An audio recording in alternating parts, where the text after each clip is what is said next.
اکٹھی جو ہے وہ نافذ کر دیا کرتے تھے، سزا کے طور پہ، شریعت کے طور پہ نہیں، سزا کے طور پہ۔ تو اس لیے شریعت اسلام کے اندر اللہ کی کتاب کو کھیل بنا لینا، مذاق بنا لینا بہت برا عمل ہے۔ اللہ نے ایک ہی مرتبہ طلاق دینے کا حکم دیا ہے، وہ بھی پورا سوچ سمجھ کے، سمجھ بوجھ کے ساتھ۔ اور سورہ نساء کے اندر اللہ رب العالمین نے طلاق سے پہلے کا پورا ایک سلسلہ بیان کیا ہے کہ طلاق کن کن مراحل سے گزر کے جو ہے وہ دینی ہے، اور ہم ایسے ہی منہ سے فوراً جو ہے وہ طلاق طلاق طلاق نکال دیتے ہیں۔ یہ طلاق کو کھیل نہیں ہے، یہ وہ جملہ ہے جو کہنا جائز ہے لیکن اللہ کے ہاں انتہائی زیادہ ناپسندیدہ ہے۔ یہ وہ لفظ ہے جو حلال ہے لیکن شیطان جو ہمیشہ حرام کو پسند کرتا ہے وہ اس حلال کے اوپر سب سے زیادہ خوش ہوتا ہے۔ تو وہ طلاق جس کے اندر رجوع کیا جا سکتا ہے وہ 2 مرتبہ ہے، اور طلاق کا طریقہ کیا ہے؟ 1 مرتبہ کہنا ہے کہ میں آپ کو طلاق دیتا ہوں، بس، اس کے بعد خاموشی۔ اور پھر اس کی عدت کیا ہے؟ 1 طلاق کی عدت یتربصن بانفسہن 3 قروء، 3 ماہ جو ہے وہ رکی رہے گی۔ اور یہ طریقہ بھی ٹھیک نہیں ہے کہ جی دوسرے ماہ کے بعد پھر دوسری، تیسرے ماہ کے بعد تیسری، دوران عدت تو طلاق دی ہی نہیں جا سکتی ہے۔ درست طریقہ کیا ہے کہ یا ایھا النبی اذا طلقتم النساء فطلقوهن لعدتهن، نبی کی وسادت سے ہمیں حکم دیا گیا کہ جب بھی تم عورتوں کو طلاق دو تو ان کی طلاق کی عدت شمار کرو، عدت کے آغاز میں انہیں طلاق دو، کہ جب وہ ایام حیض سے فارغ ہو جائیں، ان کا رحم خالی ہو اور تم نے ان دنوں میں عورت کے ساتھ مجامعت نہ کی ہو، پھر تم اسے طلاق دو۔ اور طلاق کی عدت کیا ہے؟ والمطلقات یتربصن بانفسہن 3 قروء۔ اور یہی طلاق سنت طلاق ہے، یہی طلاق طلاق احسن ہے، اور احسن کو ہی انسان کو جو ہے وہ عمل کرنا چاہیے۔ پھر دوران عدت آپ رجوع کر لیتے ہیں، ٹھیک ہے، نہیں کرتے ہیں تو عدت ختم ہوگی، وہ عورت آزاد ہے، اور وہ اگر نکاح کرنا چاہے آگے تو کہیں کر سکتی ہے۔ لیکن اس کے بعد بھی اگر اس عورت کا نکاح نہیں ہوتا، تمہارا آپس میں تصفیہ ہو جاتا ہے، تو نکاح رجی کر کے وہ عورت واپس تمہارے گھر میں آ جائے گی۔ پھر زندگی میں کبھی دوسری مرتبہ طلاق دے دی، یہ طلاق بھی رجعی طلاق ہے، اس کا بھی عدت کے دوران رجوع کیا جا سکتا ہے، اور عدت گزرنے کے بعد نکاح رجعی ہو سکتا ہے۔ پھر اس کے بعد زندگی میں کبھی جو ہے وہ طلاق دے دی، اب یہ طلاق طلاق بانا، طلاق بتہ ہے، نہ اس طلاق کی عدت کے دوران رجوع ہو سکتا ہے اور نہ اس طلاق کی عدت گزرنے کے بعد نکاح رجعی ہو سکتا ہے، یہاں تک کہ وہ عورت آگے کسی سے نکاح کرے گھر بسانے کی نیت سے، نہ کہ حلالہ کی نیت سے، اور پھر وہ اگلا خامد فوت ہو جائے یا اسے طلاق دے دے تو پھر یہ پہلے خامد کے پاس آ سکتی ہے۔ تو الطلاق مرتان، اب وہ 100 مرتبہ والا کنسیپٹ بھی ختم کر دیا، عورت کو لٹکائے رکھنا اور ایک ہی مجلس میں 3 طلاقیں دے دینا، اس کا بھی تصور جو ہے وہ ختم کر دیا۔ الطلاق مرتان، وہ طلاق جس کے اندر رجوع ہو سکتا ہے وہ 2 مرتبہ ہے۔ فَإِمْسَاكُمْ بِمَعْرُوفٍ، پھر یا تو عورت کو دستور کے مطابق روک لیا جائے، او تسریح بإحسان، یا پھر اس کو بھلائی کے ساتھ جو ہے وہ چھوڑ دیا جائے۔ امساکم بمعروف، اس کا مطلب کیا ہے کہ شائستہ طریقے سے نکاح میں رہنے دیا جائے اور عدت کے دوران ہی اس کے ساتھ رجوع کر لیا جائے، اور اگر اس کی عدت گزر گئی ہے تسریح بإحسان تو اچھے طریقے سے، یہ نہیں کہ الزامات لگا کے، لڑائی جھگڑا کر کے، ایک پورا تماشا لگا کے جو ہے وہ چھوڑا جائے، نہیں، اچھے طریقے سے چھوڑنا ہے۔ وَلَا يَحِلُّ لَكُمْ أَن تَأْخُذُوا مِمَّا آتَيْتُمُوهُنَّ شَيْئًا، اور تمہارے لیے یہ جائز نہیں ہے کہ تم انہیں جو دے چکے ہو اس میں سے کچھ واپس لو۔ ہاں، یہ کہ دونوں کو ڈر ہو کہ وہ اللہ کی حدوں کو قائم نہیں رکھ سکیں گے۔ فَإِنْ خِفْتُمْ أَلَّا يُقِيمَا حُدُودَ اللَّهِ، بس اگر تمہیں ڈر ہو کہ وہ دونوں اللہ کی حدیں قائم نہ رکھ سکیں گے، فَلَا جُنَاحَ عَلَيْهِمَا فِي مَا افْتَدَتْ بِهِ، تو ان دونوں پر کوئی گناہ نہیں ہے کہ عورت فدیے کے طور پہ وہ مال دے کر کیا کر لے؟ خلا حاصل کر لے۔ طلاق کی شکل میں مرد کے لیے سختی سے پابندی ہے کہ وہ حق مہر واپس نہیں لے گا،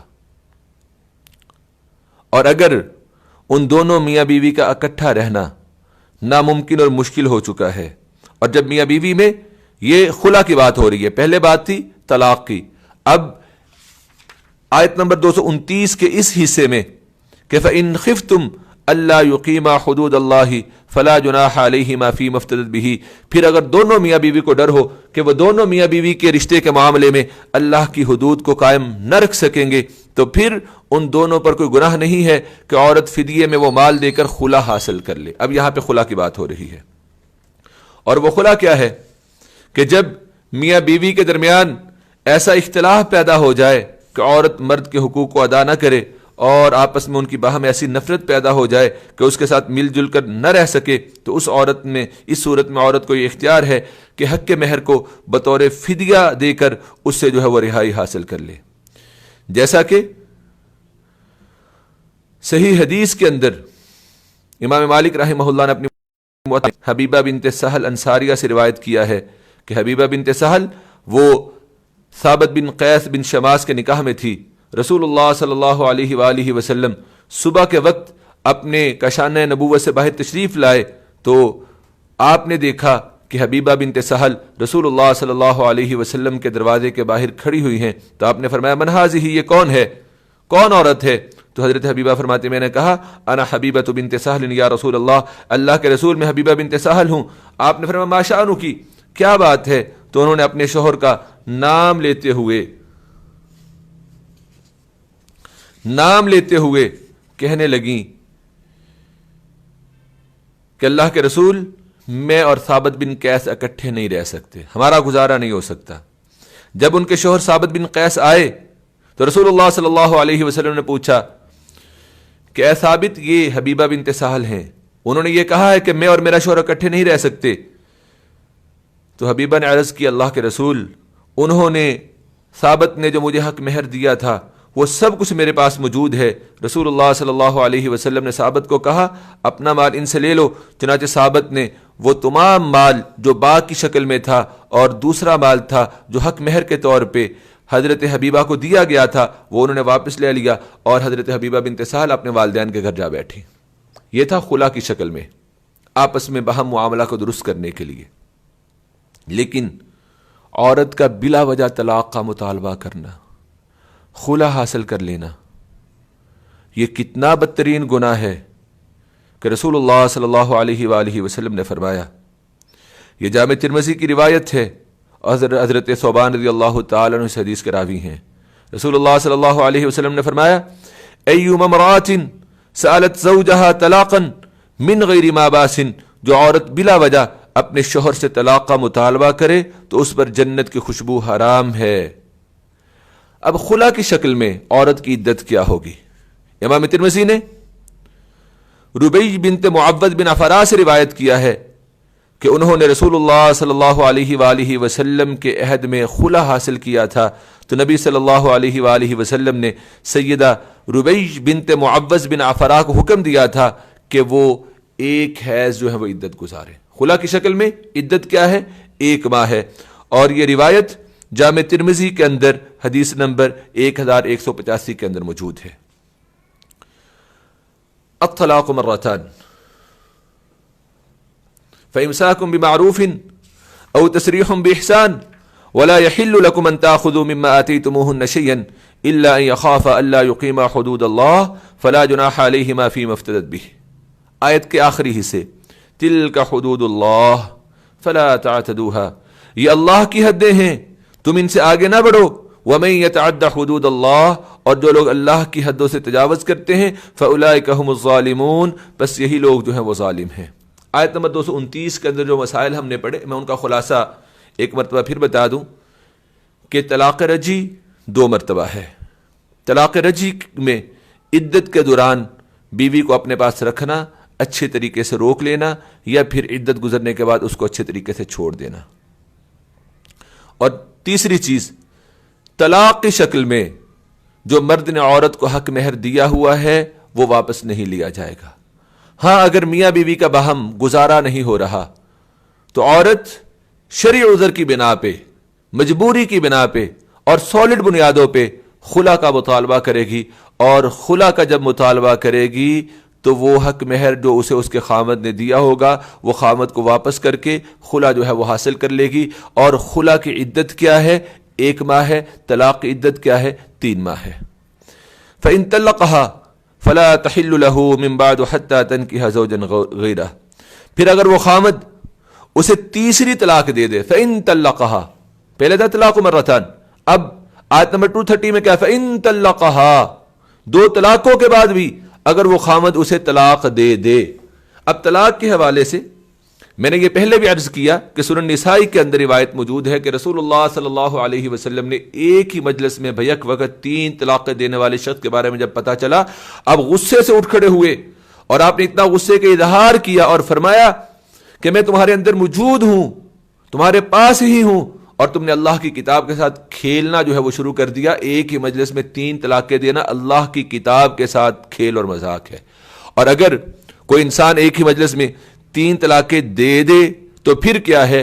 رسول اللہ صلی اللہ علیہ وآلہ وسلم کے سامنے جب یہ مسئلہ پیش ہوا، اور سنن نسائی کی اسی روایت کے اگلے حصے میں بھی یہ الفاظ موجود ہیں کہ رسول اللہ صلی اللہ علیہ وسلم نے انہیں فرمایا کہ تمہاری یہ 3 طلاقیں ایک طلاق ہے، اب تم اپنی بیوی سے رجوع کرنا چاہتے ہو تو رجوع کر سکتے ہو. اس طرح رسول اللہ صلی اللہ علیہ وآلہ وسلم کے سامنے مسئلہ پیش ہوا کہ فلاں صحابی نے اپنی بیوی کو ایک ہی مجلس میں 3 طلاقیں دے دی ہیں، تو آپ علیہ وسلم نے ان 3 طلاقوں کو ایک ہی شمار کیا. تو جب ایک شمار کیا جائے گا 3 طلاقوں کو تو پھر رجوع ہوگا. یہ بات یاد رکھیں کہ بیک وقت 3 طلاقیں جو دی جاتی ہیں وہ 3 کبھی ہوتی ہی نہیں ہیں. سنت یہ ہے ایک دیں، اگر 3 دی ہیں تو آپ نے اللہ کی کتاب کے ساتھ مذاق کیا ہے، اور ان 3 کو پھر رسول اللہ صلی اللہ علیہ وآلہ وسلم نے ایک ہی جو ہے وہ شمار کیا. فإن طلقها، سنت کے مطابق اگر وہ تیسری طلاق دے دے، فلا تحل له من بعد حتى تنكح زوجا غيره، تو پھر وہ عورت اس کے لیے حلال نہیں ہے یہاں تک کہ وہ اس کے علاوہ کسی اور خامد سے نکاح کرے. اب یہاں پہ حلالہ ہے.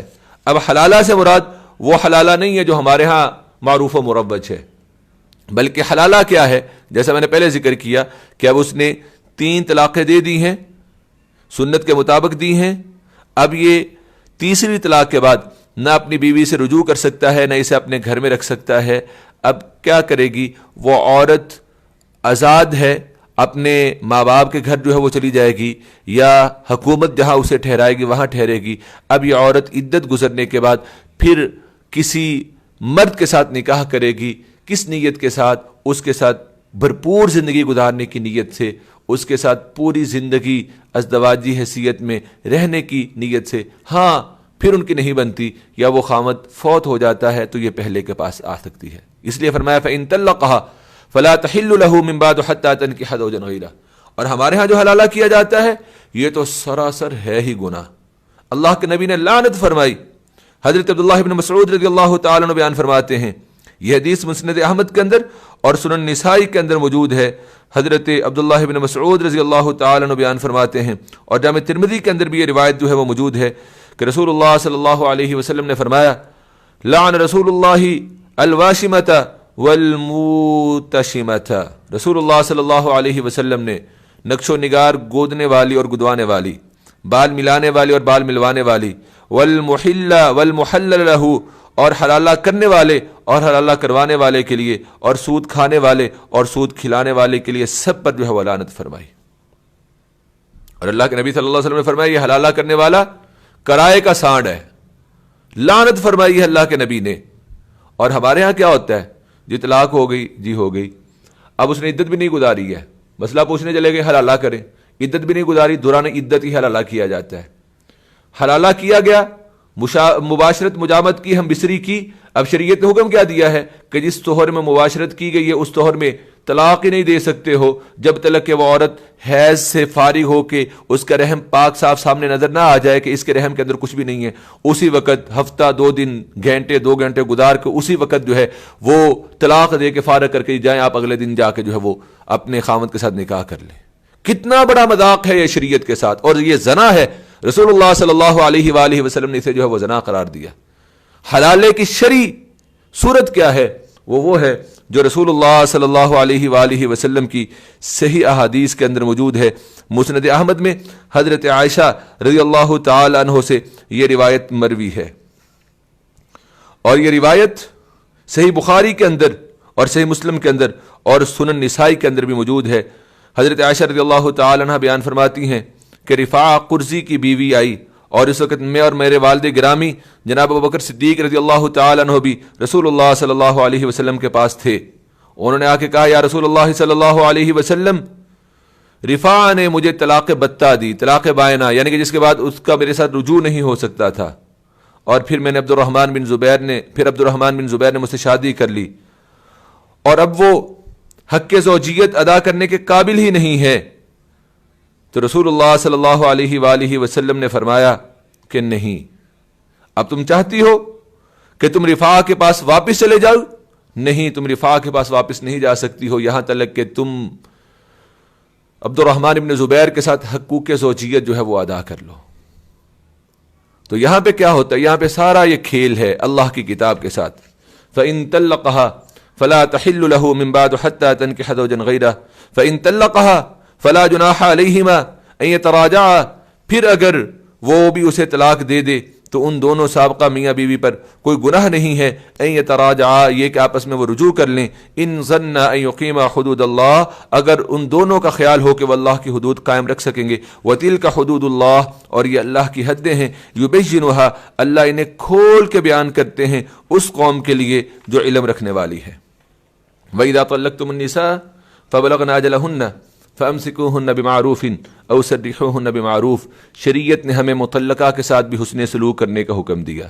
یا تو خیر ہمارے معاشرہ کے اندر جب طلاق ہوتی ہے تو یہاں پہ تو قتل، خون ریزی، غارت گری تک، لڑائی جھگڑے تک معاملات آ جاتے ہیں. شریعت نے طلاق کے اندر بھی حسن سلوک اختیار کرنے کا حکم دیا.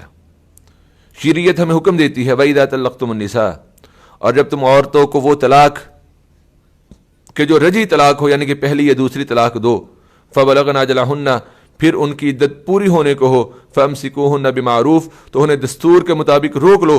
أَوْ سَرِّحُوهُنَّ بِمَعْرُوفٍ، یا انہیں دستور کے مطابق چھوڑ دو.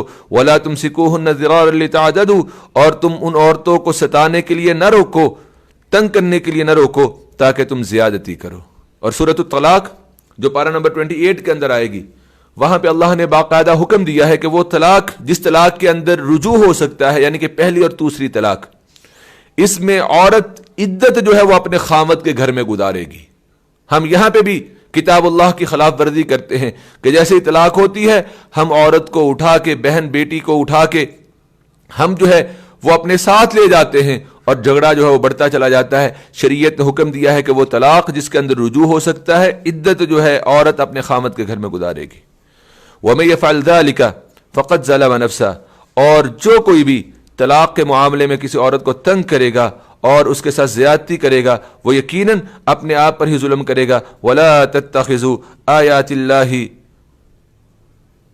ہُزُوًا، اور تم اللہ کی آیتوں کو ہنسی مذاق نہ بناؤ، اور اللہ کی طرف سے تم پر جو انعام ہوا ہے اسے یاد کرو.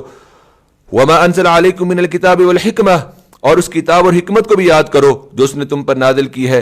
یعظکم بہ، وہ اللہ اس کتاب و حکمت کے ساتھ وہ تمہیں اس کی نصیحت کرتا ہے. واتقوا اللہ، اور تم اللہ سے ڈرو. واعلموا، اور تم جان لو. ان اللہ بکل شیء علیم، بے شک اللہ ہر چیز کو خوب جاننے والے ہیں.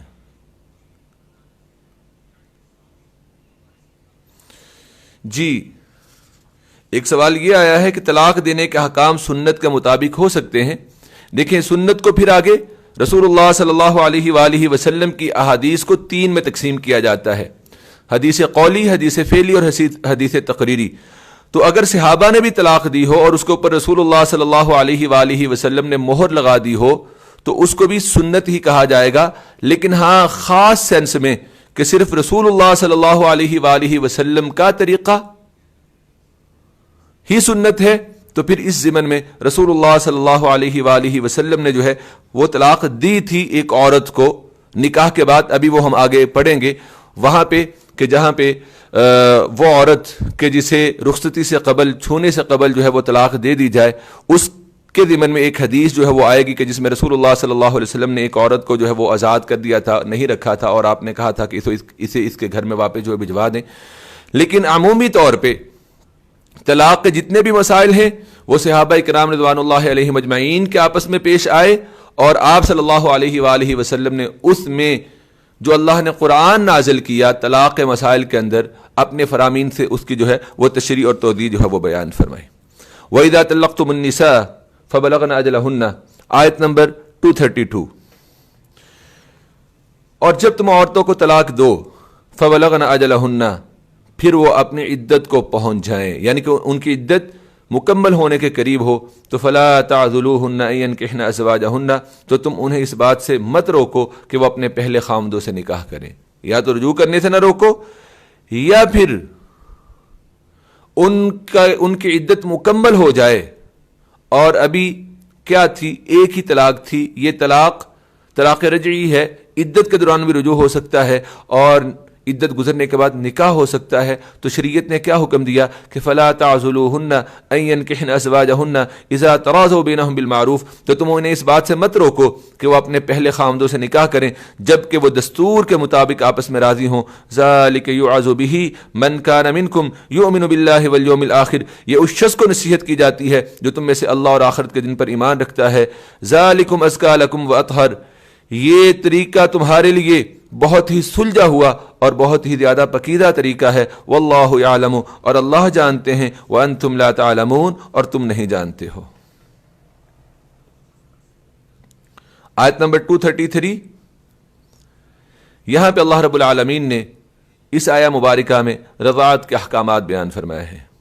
اللہ فرماتے ہیں والوالدات یرضعن اولادہن حولین کاملین لمن اراد ان یتم الرضاعہ اور مائیں اپنی اولاد کو پورے 2 سال دودھ پلائیں. یہ حکم اس شخص کے لیے ہے جو دودھ پلانے کی مدت پوری کرنا چاہے. اس صورت میں کہ وعلی المولود لہ باپ کے ذمے ہے ان ماؤں کو دستور کے مطابق کھانا اور کپڑا دینا. ایک شخص نے اپنی بیوی کو طلاق دی، وہ عورت حاملہ تھی یا اس کی گود کے اندر شیر خوار بچہ تھا. اب اس متعلقہ عورت کے لیے شریعت نے کیا حکم دیا ہے کہ یہ اس مرد کے بچے کو جو اس کی گود میں ہے اور اس مرد نے اسے طلاق دے دی ہے، یا اس مرد کے بچے کو 2 سال تک جو ہے وہ دودھ پلائے. اگر وہ مرد اپنے بچے کو 2 سال تک دودھ پلوانا چاہتا ہے اس متعلقہ عورت سے، اور اس دوران اس مرد کے لیے حکم ہے کہ وہ اس عورت کو دستور کے مطابق اپنی حیثیت کے مطابق کھانے اور پینے کا انتظام کر کے دے. اگر اس عورت کا آگے نکاح ہو جاتا ہے تب بھی یہ عورت جو ہے اپنے سابقہ شوہر کے بچے کو جو ہے وہ دودھ پلائے گی 2 سال تک کے لیے. ہاں اگر وہ طلاق دینے والا مرد اس عورت سے دودھ نہیں پلوانا چاہتا، 2 ماہ کے بعد، 4 ماہ کے بعد، 6 ماہ کے بعد چھڑوا دیتا ہے، واپس لے لیتا ہے، تو اس کے پاس جو ہے وہ اجازت ہے، اختیار ہے. یہ 8 سال یا 7 سال یا 12 سال کی مدت اسلامی قانون کے اندر نہیں ہے. اسلامی قانون میں عورت کے پاس طلاق کے بعد بچہ اسی وقت تک رہے گا جب تک خامد رضامند ہوگا کہ یہ عورت اس کو دودھ پلائے، اگر بچہ دودھ پینے کی عمر میں ہوگا. اگر بچہ دودھ چھوڑ چکا ہے تو پھر اسلامی شریعت کے مطابق وہ مرد حقدار ہے کہ وہ اس عورت سے اپنا بچہ جو ہے وہ واپس لے لے. اسی ضمن میں ایک اور رضاعت کی شکل ہے کہ شیر خوار بچہ جو ابھی 2 سال کی عمر کو نہیں پہنچا ہے وہ کسی اور عورت کا دودھ پیے، اسے بھی رضاعت کہا جاتا ہے. اور اس رضاعت کے لیے شرط یہ ہے کہ وہ اس عمر میں ہو جس عمر میں دودھ پلایا جاتا ہے. اور وہ دودھ پلانا کب تک ہے؟ 2 سال تک. 2 سال کے بعد رضاعت جو ہے وہ ثابت نہیں ہوگی، رضاعت کبیر نہیں ثابت ہوگی. وہ رضاعت کبیر صرف سیدہ عائشہ رضی اللہ تعالیٰ عنہ کا خاصہ تھی. اس کے اوپر تمام جمہور کا اور تمام امہات المومنین کا اور تمام صحابہ کرام رضوان اللہ علیہم اجمعین کا اجماع ہے. اگر ماں کے علاوہ کسی عورت سے دودھ پلایا جاتا ہے اسے بھی رضاعت کہتے ہیں. اور یہ رضاعت 2 سال تک ہوگی. اور اس میں بھی کیا ہے؟ رسول اللہ صلی اللہ علیہ وآلہ وسلم کی صحیح حدیث ہے جس کی راویہ سیدہ ام سلمہ رضی اللہ تعالی عنہا ہے اور یہ جامع ترمذی کے اندر ہے. آپ صلی اللہ علیہ وسلم نے فرمایا لا يحرم من الرضاعة الا ما فتق الامعاء في الثدي وكان قبل الفطام. صرف اسی رضاعت سے حرمت ثابت ہوگی جو پستان سے ہو اور انتڑیوں کو پھاڑ دے اور دودھ چھڑانے کی مدت سے پہلے پہلے ہو. اب جو بچہ کسی عورت کا دودھ پی لیتا ہے وہ عورت اس کے لیے رضائی ماں ثابت ہوگی اور اس کی حرمت ویسے ہی ہوگی جیسا کہ حقیقی ماں کی ہوتی ہے. اور اس بچہ کے لیے اس رضائی ماں کی بیٹیاں حقیقی بہنوں کی سی حیثیت اختیار کرتے ہوئے وہ اس کے لیے کیا ہوں گی؟ حرام ہوں گی، کیونکہ وہ اس کی رضائی بہنیں ہیں اور رضائی اس کے بھائی بھی ہوں گے.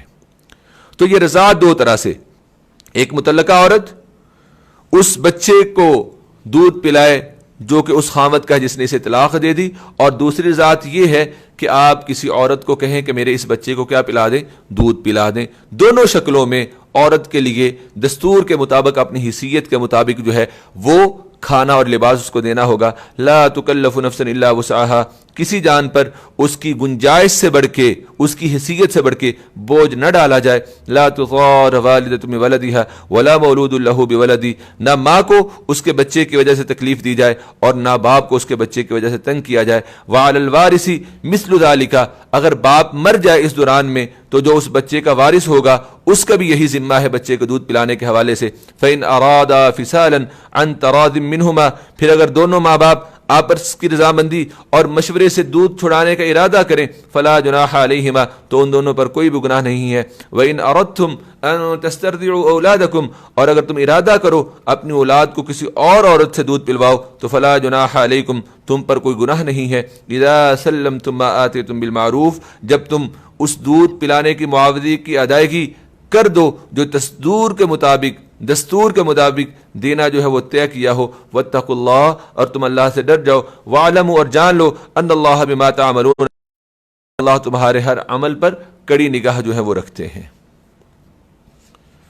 اس کے بعد آیت نمبر 234 جس میں اللہ رب العالمین نے بیوہ عورت کی عدت کا ذکر فرمایا. والذین یتوفون منکم، اور تم میں سے جو لوگ وفات پا جائیں، وَيَذَرُونَ أَزْوَاجًا، اور اپنے پیچھے بیویاں چھوڑ جائیں، تو وہ بیویاں يَتَرَبَّصْنَ بِأَنفُسِهِنَّ 4 أشهر و10، تو وہ بیویاں ان 4 ماہ 10 دنوں کے اندر وہ عورت ہر طرح کے زیب و زینت سے اپنے آپ کو محفوظ رکھے گی اور ہر طرح کی خوبصورتی کو اختیار کرنے سے اپنے آپ کو بچائے رکھے گی. رسول اللہ صلی اللہ علیہ وآلہ وسلم کی صحیح حدیث، آپ صلی اللہ علیہ وسلم نے فرمایا لا يحل لامرأة تؤمن باللہ والیوم الآخر ان تحد على میت فوق 3 لیال، کسی بھی ایسی عورت کے لیے جس کا اللہ تعالیٰ اور یوم آخرت پر ایمان ہو، یہ حلال نہیں ہے کہ وہ کسی بھی میت پر 3 راتوں سے زیادہ جو ہے وہ سوگ بنائے. ہاں نکاح جو ہے وہ کیا جا سکتا ہے. اس کے بعد اللہ رب العالمین مزید بیوہ کی بیوگی کی عدت کے احکامات بیان کرتے ہوئے فرماتے ہیں ولا جناح علیکم فیما عرضتم به من خطبۃ النساء، اور اس بات میں تم پر کوئی گناہ نہیں ہے کہ تم عورتوں کی عدت کے دوران انہیں اشارے کنائے میں نکاح کا پیغام دیو یا تم اپنا ارادہ اپنے دلوں میں چھپائے رکھو. اللہ انکم ستذکرونہن ولکن لا تواعدوہن سرا الا ان تقولوا قولا معروفا، اللہ جانتا ہے کہ بے شک تم ان عورتوں کا ذکر ضرور کرو گے لیکن ان سے نکاح کا خفیہ وعدہ نہ کرو مگر یہی کہ دستور کے مطابق بات کہو. ولا تعزموا عقدۃ النکاح، اور عقد نکاح کا پختہ ارادہ مت کرو حتی یبلغ الکتاب اجلہ، یہاں تک کہ عدت پوری ہو جائے. واعلموا ان اللہ یعلم ما فی انفسکم فاحذروا، اور جان لو بے شک اللہ جانتے ہیں جو تمہارے دلوں میں ہے، کہ جس کی ابھی رخصتی نہیں ہوئی، جس کے ساتھ ابھی مقاربت نہیں ہوئی اور جس کے ساتھ ابھی صنفی تعلق جو ہے وہ قائم نہیں ہوا ہے، اور اس عورت کا حق مہر بھی مقرر نہیں کیا گیا. 2 چیزیں، نہ تو رخصتی اور مقاربت، اور دوسرا حق مہر بھی مقرر نہیں کیا گیا. تو حکم کیا ہے وَمَتِّعُوهُنَّ، اس کو کچھ سامان دے کے جو ہے وہ رخصت کر دو. اور اگر حق مہر مقرر کر دیا گیا ہے، مقاربت اور رخصتی سے پہلے طلاق دے دی گئی ہے، تو پھر اس میں اتفاق ہے کہ اس کو نصف حق مہر جو ہے وہ دیا جائے گا. اور یہ بات ہم سورہ احزاب کے اندر جو ہے وہ انشاءاللہ آگے جا کے پڑھیں گے بھی. تو امام بخاری رحمہ اللہ نے اپنی صحیح میں سہل بن سعد اور ابو اسید رضی اللہ تعالی عنہ سے روایت کیا ہے کہ رسول اللہ صلی اللہ علیہ وآلہ وسلم نے امیمہ بنت شراحیل سے نکاح کیا. یہ حدیث صحیح بخاری کی 5257 ہے، 5257. اور پھر جب امیمہ بنت شراحیل کو آپ صلی اللہ علیہ وآلہ وسلم کی خدمت میں پیش کیا گیا اور آپ صلی اللہ علیہ وسلم نے اپنا دست مبارک اس کی طرف بڑھایا تو اس نے گویا اسے ناپسند کیا.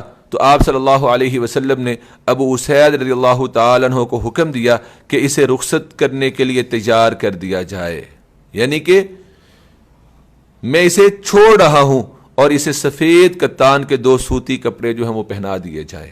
اللہ کے نبی نے اس حکم کو پورا کیا. وَمَتِّعُوهُنَّ کہ انہیں کچھ سامان دے دو. عَلَى الْمُوسِعِ قَدْرُهُ وَعَلَى الْمُقْتِرِ قَدْرُهُ.